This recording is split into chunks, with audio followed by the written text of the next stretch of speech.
Hello everyone, Leslie Cornwell, Certified Nurse Midwife with Midwifery Business Consultation.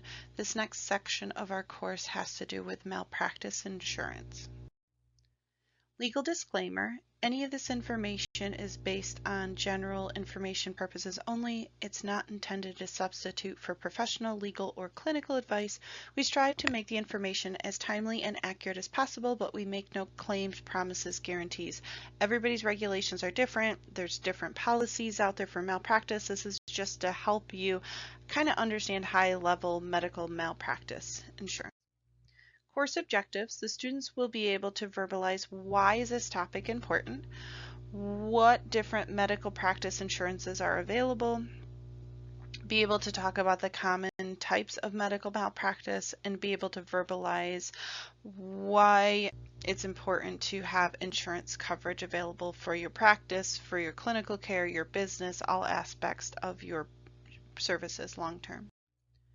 Students will be able to verbalize what exactly is vicarious liability. It comes up a lot when you're trying to make collaborations, work with hospitals, transport. We'll definitely dive into that. Verbalize the awareness of different types of malpractice insurances, defense, the legal settlements, the step-by-step court steps, the legal limits of malpractice insurance, and what exactly is the extended report period. Why is this topic important?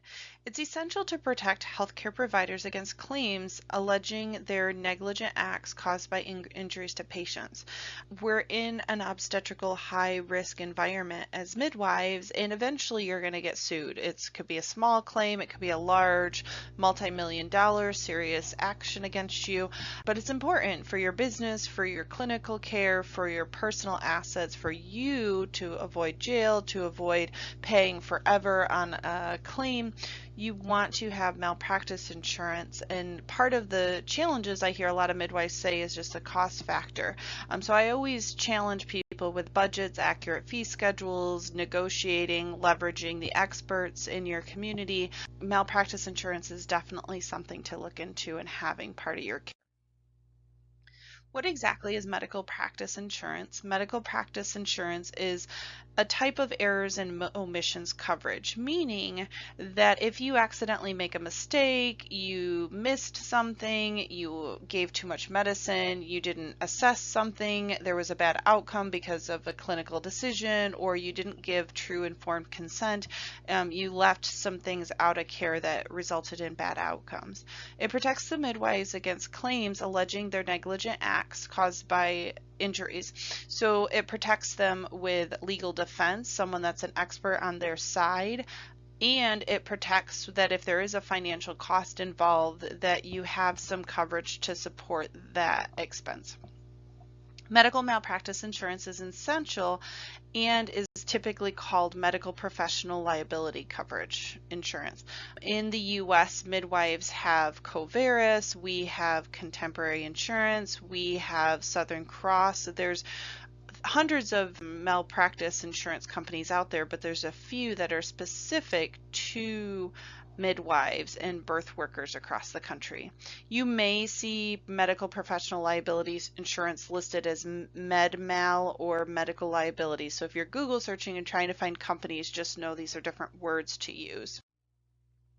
Common types of medical malpractice. You can have different clauses, you can have different exemptions based on setting and location. I know a lot of midwives with VBACs in home or birth center or hospital. Sometimes they have to get exclusions to help with cost, or maybe a carrier just won't cover that part of the service. But the common types are for misdiagnosis, for childbirth injuries, failure to treat, medication errors, surgical errors, anesthesia errors, defective medical equipment. So these are the more common things that people are going to get sued about. What are the claims usually made of? The claims are written called claims made forms. Claims made policies cover claims brought against the midwife while she has the policy. You can get tails, you can get additional long-term coverage, but it's far more expensive. So most midwives tend to do the claims made policy, have a coverage while the policy is actually being utilized while you're employing a midwife. if they leave your practice, they can choose to buy a tail, but the tails are the expensive part. It's the cheapest form of available protection, but I really stress to people, many states, up to 18 years in some states, you can get sued after care has been given, depending on if there's developmental things that are found later. That I challenge you to try to get a insurance policy that can cover you longer term, because many of the times if you keep the same insurance policy until you retire, that's one thing, but people will leave their different jobs, they'll start with a different policy, it gets too expensive, or that company doesn't offer services to midwives, and then they go somewhere else. You've lost all your coverage protection once that policy ends. What are claims usually made from?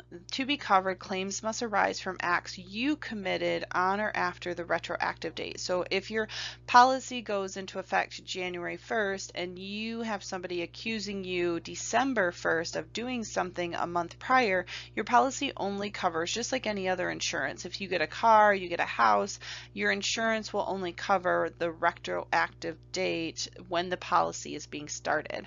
And then it also ends once the policy is done if you don't have a tail coverage on place. So it's really important for you to understand, is it occurrence, is it claims made, is it claims modify? Have some great discussions with your insurance representative to really understand not just getting malpractice insurance, but understanding what are the different types of malpractice insurance available to midwives and professionals. So an occurrence policy is an arising act committed during the policy period, no matter when the claim was filed. So you can add that and make it an option. It has to do with not so much the date of occurrence, it has to do with the issue of you got sued when the policy was in place versus so much the day. So there are those options.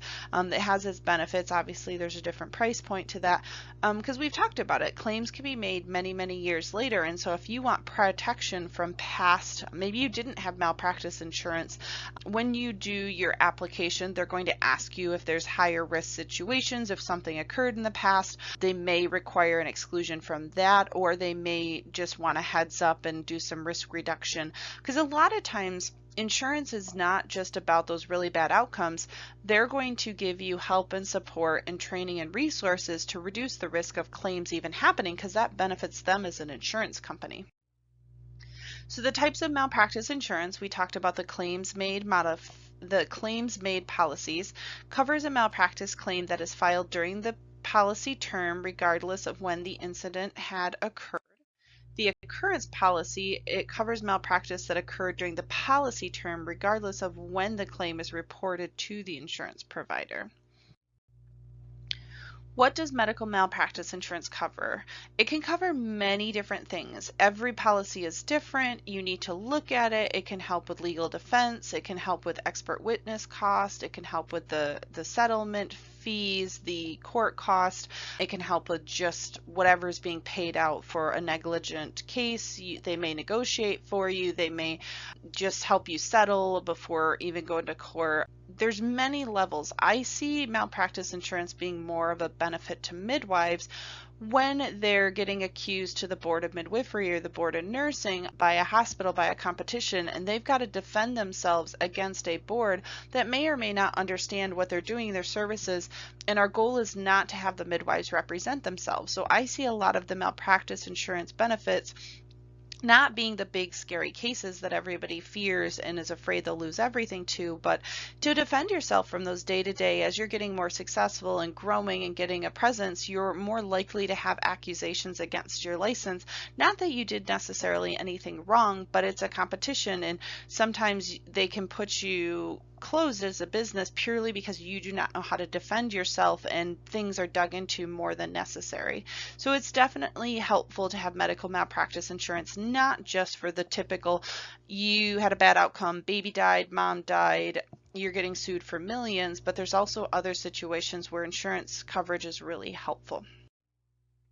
what does the malpractice insurance cover? If there is a decision with a lawsuit, they're going to pay up to a certain limit. So it depends on not just the contract and the exclusions, the riders, the clauses. It's also the limits. If you're going to pay for a $200,000, $600,000 policy versus you're paying for a $1 million, $3 million policy, you're going to have a very different coverage limit, just like your house. If you have a $100,000 house versus a $1 million house, your insurance policies are going to be different because you're going to have different coverage levels of protection. So everybody's comfort level is different. There's obviously a different cost analysis. The more that you pay for coverage, the more it costs. So there's pros and cons. Some states will not allow you to go below a certain minimum. If you're collaborating with a physician or a hospital, especially if something in writing, there tends to be a minimum level. They want you to be similar to what they are so that they don't become the deep pocket in a lawsuit. So there's a lot of variables.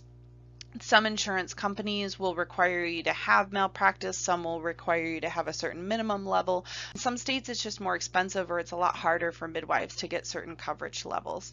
You want to look specifically at the wording of the policy. What are the damages? What is medical intent that has to be paid? What legal defense? You want to really understand that the terms medical incident, professional incident are included on your coverage. What is medical malpractice insurance cover? It also is important to just look at the meanings of the terms. And if there's anything on the policy you do not understand, ask lots of questions before signing, making sure your unique specialty is getting covered for unique needs. If you do certain procedures, you're doing VBACs, you do the home setting, don't just assume, yep, this malpractice insurance covers me in any address location, because a lot of times they'll say a service address location of a hospital or birth center. You need to make sure the coverage is a radius around your office and that it says births in the home setting, medical care provided in the home setting. We don't ever want to make assumptions of what our policy does or does not cover. I can't stress that enough, because the times that people learn the hard way is after it's too late and they've already signed, they've got the lawsuit, they just assumed this word meant it covered all settings, and it may or may not. So vicarious liability is a very interesting term because I hear it often with midwives, with physicians, with lawyers, with insurance companies, and it's interpreted very differently by different people. So what it is it's being able to help, particularly with our collaborating physicians, to have a policy that also covers them and protects them. Our medical directors of birth centers, our awesome collaborating physicians.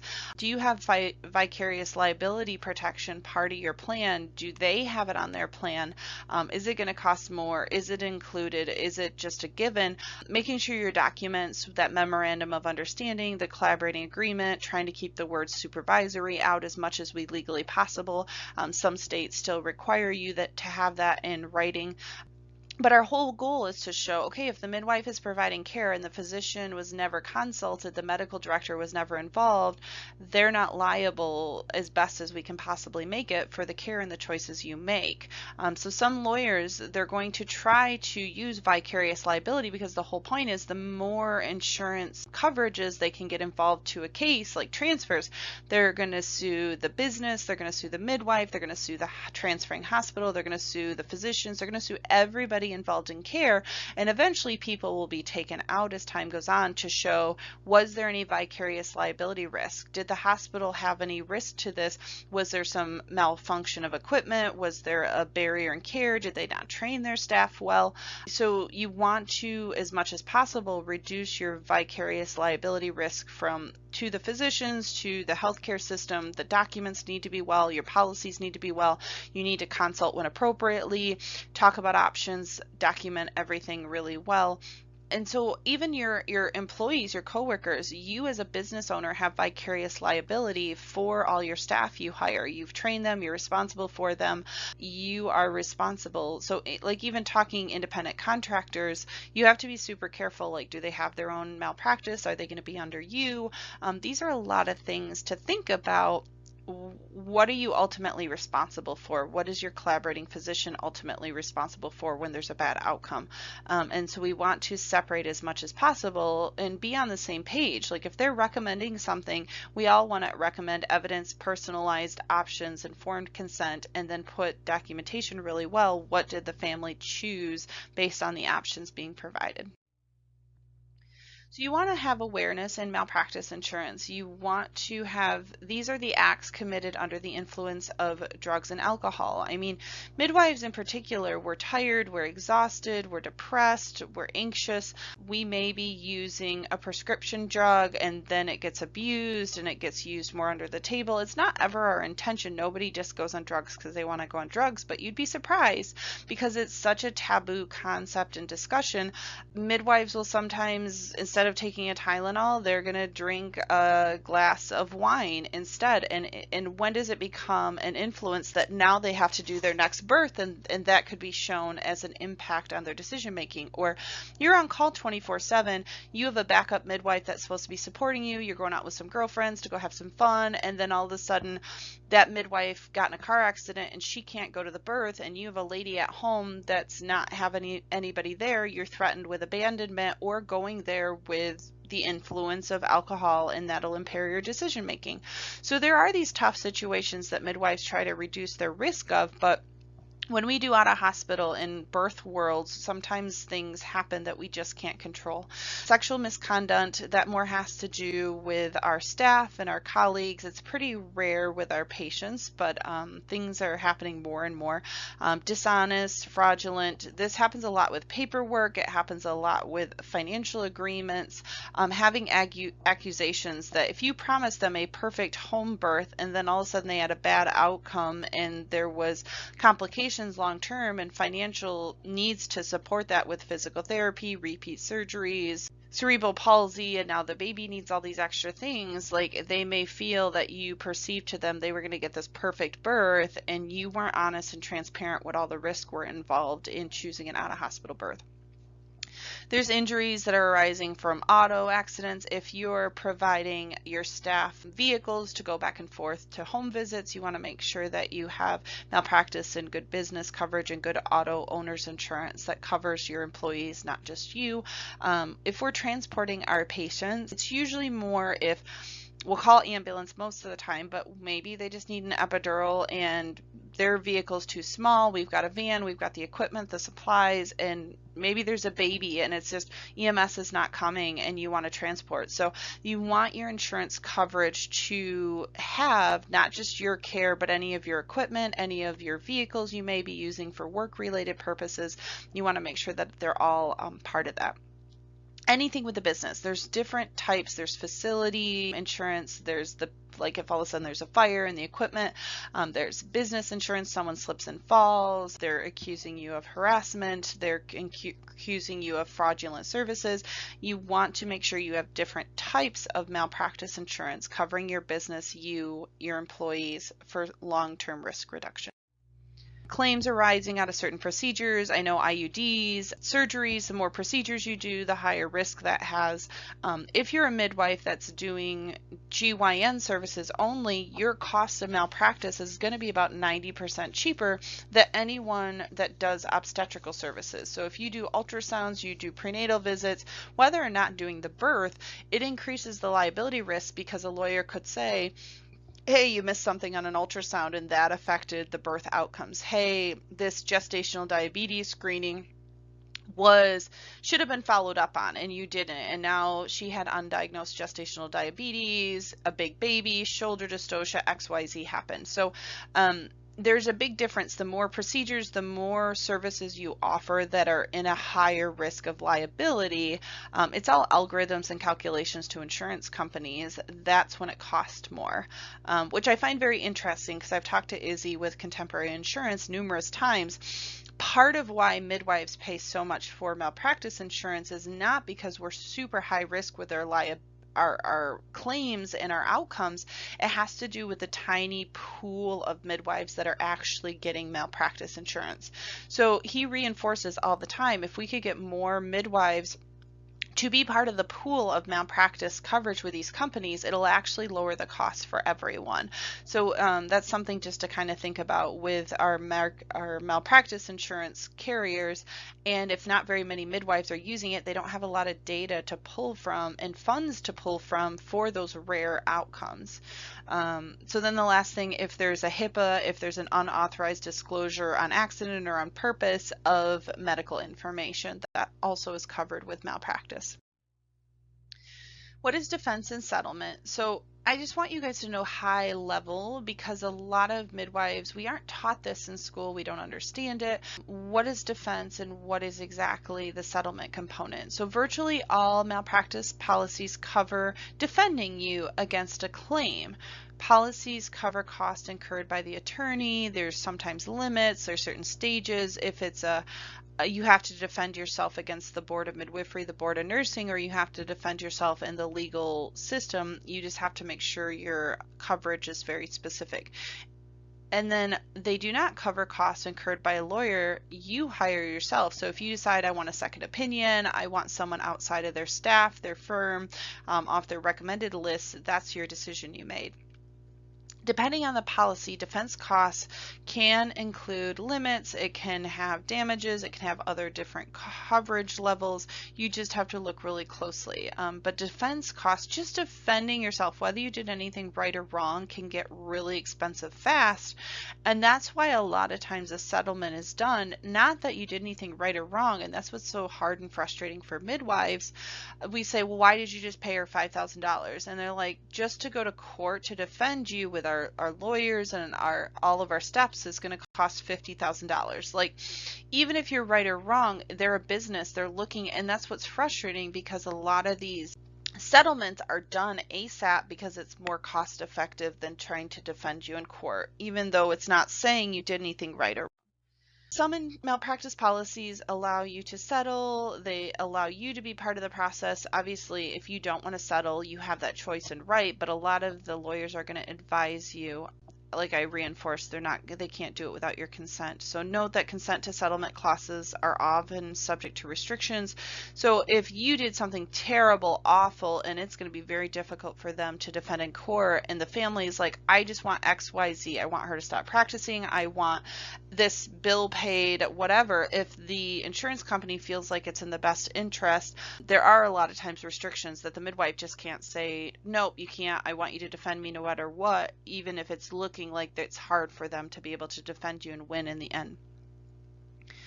Many states that if you refuse to accept a settlement that is agreeable to a plaintiff, the insurer will no longer have to pay more than the proposed amount plus the defense costs. So I really want you guys to understand, like, it's not that, oh goodness, I got sued for this, it was a bad outcome. If there's no settlement and you don't agree to the settlement, there are some exclusions. You may lose some of the rights of your policy. So our whole point is to be proactive, risk reduction, make really good policies, do good clinical care. If there's complaints with clients, you handle them right away. You make your insurance company aware of it and get things before it needs to go to settlement and needs to go to court. Limits of malpractice insurance policies, there tends to be two levels. There's the two limits, the aggregate annual limit and the individual limit, meaning this is what we'll pay for a one-time lawsuit and this is what we'll pay for the entire year. So you have different coverage levels, and that's where I was giving the example of 200, 600,000, 1 million, 3 million. So they'll pay 200,000 per individual limit, they'll pay 600,000 a year.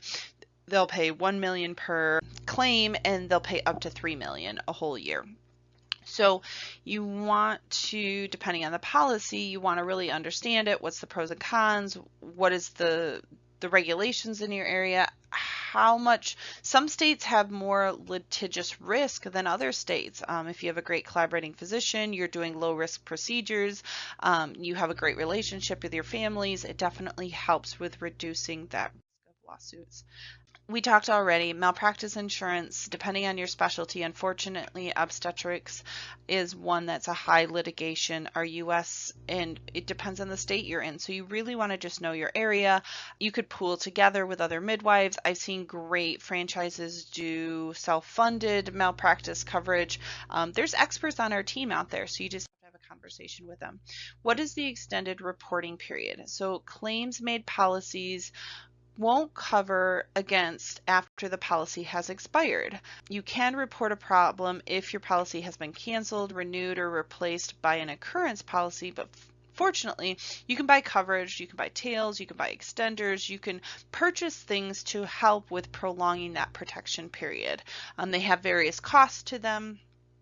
There's pros and cons. It's interesting because new graduates tend to pay the cheapest insurance policy, and it has to do with just time of exposure to patients. It doesn't have to do with your care, your clinicals. It tends to peak around year 5 to 7 is the max that many people are paying for insurance coverage. But the costs and the claims, especially post-COVID pandemic, malpractice insurance has just been going through the roof as far as costs because they're an insurance company, they're a business. If they've got tons of claims and lawsuits and allegations they have to defend against, it increases the cost to everyone. So it is definitely a hard discussion with midwives and birth workers and trying to see, because it's rare we get sued, but when we get sued, you really do not understand how detrimental it is to you with the stress, the potential jail time. I mean, I know midwives that owe millions of dollars for the rest of their life, that their life is just shattered from these rare situations. They gave informed consent, the family made a decision, it was a bad outcome. The board thought that that wasn't part of their scope and decision making, and they lose everything. And I've seen it over and over again. So it's one of those things that I stress, and we try to make as a consultant the finances, the numbers work so that they can have malpractice insurance coverage with their practice. And I don't want to challenge people. Like, it's not just certified nurse midwives. Certified professional midwives can get malpractice insurance. It's getting more and more popular as we're getting more state licensure. Just because you're the first doesn't mean it's not possible. I was the first for a couple companies. I helped them make the clause. I helped them make it. I helped give them references of the risk analysis. They're an insurance company. They would love to expand into different service entities and specialties. So definitely don't ever get hindered if they say we don't cover CPMs, we don't cover home births. You always have to remember yet. You have to show them the win-win situation of offering a policy to you. So let's go back to the extended reporting period. So it gives you extra time. I mean, we talked about a lot of states can be up to 18 years. Sometimes, obviously you're going to get sued after they're done mourning, the bad outcome occurred, but sometimes it may be many years later because they're like, okay, it wasn't such a big deal. I've got a beautiful, healthy baby, quote unquote. And then they start having learning disabilities and they've got specialists, and then there's some things that come out during school that the lawyer is saying, hey, could be correlated with the birth outcome and decisions, and you just don't know in years to come what people's thought process or what is presented to them. So you just want to extend that time period, and you can make it unlimited. You can make it a certain time till you retire, till 10 years, till 15 years. Those are great discussions to have with the malpractice insurance companies of what makes the most sense for your industry and your area. So just a high-level conclusion summary. I know malpractice insurance is not a fun conversation for midwives to think about and talk about because we love our clients. Our clients love us. We have normal, healthy moms and babies we take care of, but we live in a high litigious society that we transfer.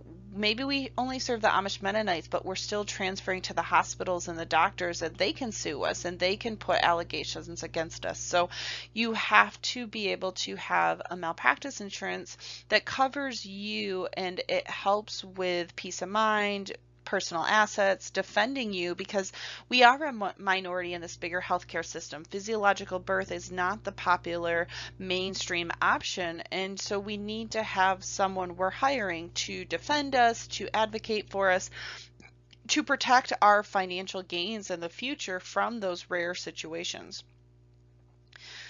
So studies show that medical negligence is the third leading cause of death in the United States, and it's people not intending to do things. I mean, I've given examples. We all make mistakes. It doesn't end in a near miss where something almost happened, we caught it, thank goodness, we learned from it, or did that mistake not intentionally, we gave informed consent about something, they made a decision, that rare thing happened.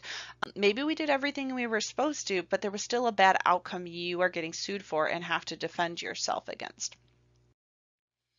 Malpractice insurance can be obtained as a business owner. It can be obtained as an agency, an employer, a business. You could do self-funded insurance policies. There's a lot of great options out there.